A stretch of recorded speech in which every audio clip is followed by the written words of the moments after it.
Mira, Fran, esto es de el frontal de la chimenea que tiene 20 años por lo menos, no se ha limpiado, eso seguro. Eso estaba incrustado y digo, esto madre mía, tendré que quitarlo. Que estaba quemado, mira, aquí es donde lo he probado ahora. Me te voy a hacer la prueba.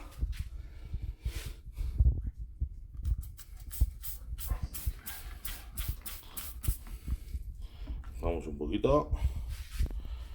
Vamos a ir un poquito cada efecto.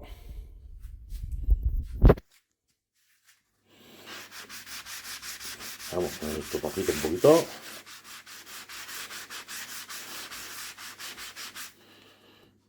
Y después vamos estando. Eso dándole el primero. Vamos un poquito más. A un milagro no hace. O sea, eso es que está quemado. Pero que vamos, que te lo rejuvenece y te quita para disfrutar un poco más.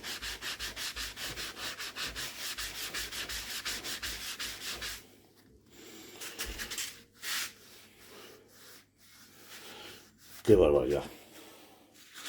Qué barbaridad, tío. Impresionante. Yo pensando, digo, esta madera la tendré ya hasta que tirar. Es increíble.